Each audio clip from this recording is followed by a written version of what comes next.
freelancers, coming up is another episode of Properly Freelance. I got a great guest and we're going to be talking about the topic of work-life balance. Just a little reminder that if you're listening to the show, if you're enjoying the show, or if you'd like to send in any of your own freelancing experiences, or even maybe sign up to be a guest, who knows, you can find me on Twitter at properfreelance, or you can email properlyfreelance@gmail.com. Enjoy the show.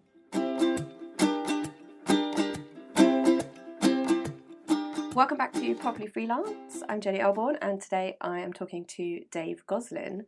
Dave and I know each other from the Impact Hub, and I know that Dave does something for the NHS about funding, but it would be really lovely if you could tell us a little more about what you do, Dave. Yeah, sure. I tell people I work for the NHS, which is true, but I also work for the council. And so I manage a contract on their behalf, which is a community development programme.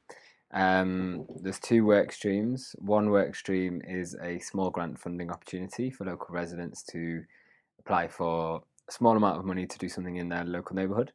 And the other work stream is a network of community connectors who are active citizens, and we train them in understanding supporting behaviour change alongside community connecting, and then inform them about everything that is happening in Lambeth so that in their normal lives, be it at the mosque, in the park, in the pub, in the recreational centre, wherever it may be, when they talk to people, they know about what there is in Lambeth and they can signpost them to them.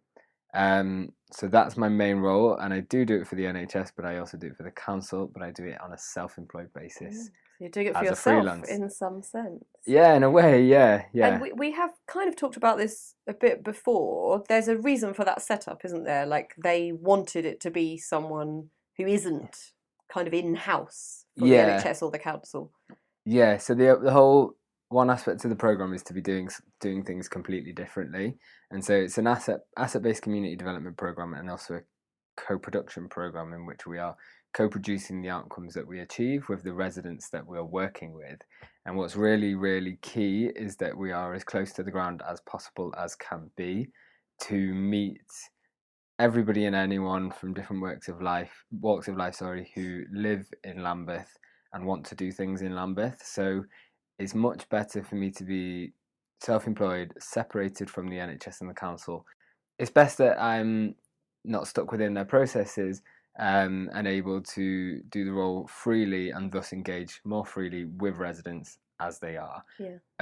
Which is really key, because what we're not trying to do here in working with connectors or getting people to apply for small grants is we don't want them to act in the way that we act. So we don't want them to act like the system, like the NHS system or the council system, because the NHS system and council system are failing to connect with huge swaths of people, which we classify, or we term as quote unquote hard to reach. But they're not hard to reach, because you talk to them every day when you go to the shops, or they're your neighbour, or they're the person who's chatted to you on the bus, but they're not engaging with council services. So in terms of the management of the programme, it's really key that I and my colleague are able to get quite far away from those restrictions, if you like, and able to be as close to the ground as possible, so that through us, the residents are able to lead the programme. So this is really interesting. This is something we haven't really touched on in any of the podcasts up till now, like the idea that there might be reasons why certain roles are best fulfilled on a kind of freelance contractor type basis, and it's actually like part of the design of the role, as opposed to just because they're, most of us maybe are individuals who have made a decision to be a freelancer for some reason. But that's really kind of quite interesting, and I think it's really nice to include within this first series a chat with somebody who's doing something that's really in line with what the Impact Hub is trying to do, and very much kind of straddling that gap between community and system as well. And I think you're obviously doing that very well, because you're just sitting there talking very very easily in kind of words that wouldn't flow out of lots of our mouths about assets and this, that, and the other. And those words obviously coming quite naturally to you, but you're also super kind of approachable, and I've seen you having meetings with people from the community in the hub, and it's really interesting to find out a bit more about how that all works. Do you feel that it works? Like having a freelancer doing this role, do you feel that that's a good design for it? Yeah, I definitely do. And I think what I would say is, I guess I wouldn't. So I'm not within this role. I'm not a freelancer. I'm a contractor. Yeah. So I am working freelance on different things. But in my main role, I'm a contractor, and I guess you could say I'm contracting as a freelancer because I am self-employed. So I think that will be a really nice thing for us to talk about, because that's maybe something that might be people listening who are wondering how that would work and how that sits in between kind of employment and freelancing, the idea of contracting. Yeah. Well, I guess it isn't necessarily any different to freelancing, sorry. However, typically when we think about freelancing, you'll think of short projects, maybe a day a week for 8 weeks or 3 months full time on a certain program. And I am technically doing that. I'm just doing it across a financial year, achieving one of the strategic goals of one of the local authority bodies. So I am doing that still, but I'm doing it within the kind of framework and 5-year plan of the system. Yeah, and they're paying you a fee that is a significant amount of the income that you need to live off. Yeah, as opposed to maybe other freelancers who are each week thinking, God, what am I going to do next week, and where am I going to? Exactly. Yeah. So I mean, I'm contracted through my company to deliver the program's outputs, and then through my company employ myself to run the program. So you've set up is that like a limited company? So I'm a limited company. Yeah. So everybody working on the program are limited companies, and there are 4 contracts on the program. As the program manager, I sort of manage them and the sort of mechanisms of everything being delivered, and then the different providers are different limited companies, and that ranges from individuals like myself through to larger organizations similar to the Impact Hub. And this contract you've only been doing sort of for less than 8 a year, months. Is that right? Yeah. Did you have that company before you started the contract? No. Or you set up the company in order to bid for that contract?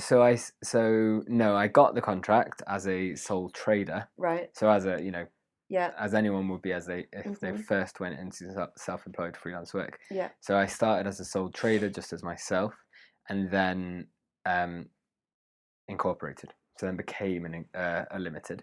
What was that company. Process like? Well, at the advice of someone else, I got an accountant, and so they did it. So I sort of did it along. So easy. Yeah, so I did it alongside them. I mean, it's expensive, and I think the jury's still out personally on whether or not it was worth getting an accountant. You weren't forced to by the. No, I wasn't forced to, but I was encouraged to by my predecessor and current colleagues. Who do the contracting. Who do the other contracting, yeah. Right. And I do think it's probably worth it, and it does depend on, it depends on what you're earning, it depends on whether you're incorporated or not. And being incorporated meant I have to pay more. Yeah. The reason why I say the jury's out is that they haven't really delivered a lot for me. Right, and I'm chasing them. The accountants, yeah. Yeah. So I don't want to make this an episode about tax or anything boring like that, but I'm going to just chip in because I think this is the kind of stuff that people are going, oh my God, I don't understand it, or shall I do it or not? And the only brush that I've had with the idea of setting up with a limited company is I've considered it because you can get yourself some sort of tax benefit from it, as I understand it. So you can set up as a limited company and pay yourself a salary, and then you'll only be taxed at the personal tax rate on the salary, whereas you get corporation taxed on the other money, is that right? Yeah, and that's a lower rate. I believe so, yeah. And I'm yet to work all this out as well. But there's X amount of this is something that I'm not very good at being a freelancer. I'm not good at paying myself. I see, because you have to invoice the company and then. Well, because but you are the company. I am the company, exactly. So it gets really confusing. Identity crisis. Yeah. So I mean, I just haven't really got my head around it, and like I said, I'm chasing up the accountant. So my accountant hasn't properly informed me what to do. Right. So I'm just kind of I'm a little bit lost in really in how to pay myself. But what I understand is that you get charged corporation tax on the profits of the company. So after paying the staff and expenses, to when you get I can't remember the percentage, but you get corporation tax on that. Yeah. And you'll also pay national insurance and income tax on your own stuff as well. Yeah. But yeah, it is a bit of a minefield. I mean, I've got an accountancy firm. They haven't done a lot. I don't have a pension. I haven't figured out. I mean, I can have a pension by the end of the financial year, can't I? But nothing's set up. Haven't figured out a student loan. I'm not great at paying myself. So it's all going well. No, it is going well. The work is going well.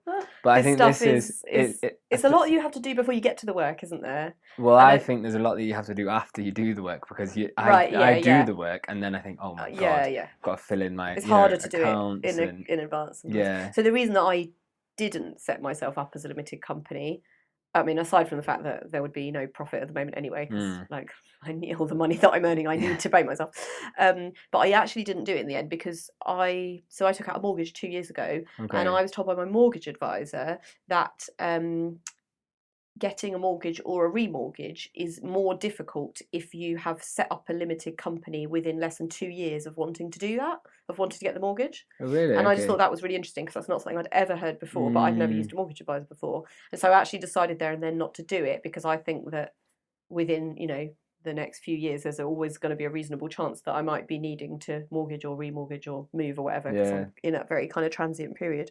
And I think it's hard enough to get a mortgage. Anyway, so just a thing that I've tried to sort of pass that on to a few other people that I know, because it's one of those things where you wouldn't imagine those things would necessarily be connected, but I think it's to do with risk that you are sort of taking if you set up a company, even though in your case it sounds like you're not really in any more risk than just being a sole trader. No, I think that's how they look at things. Yeah, and I guess I'm not really in that.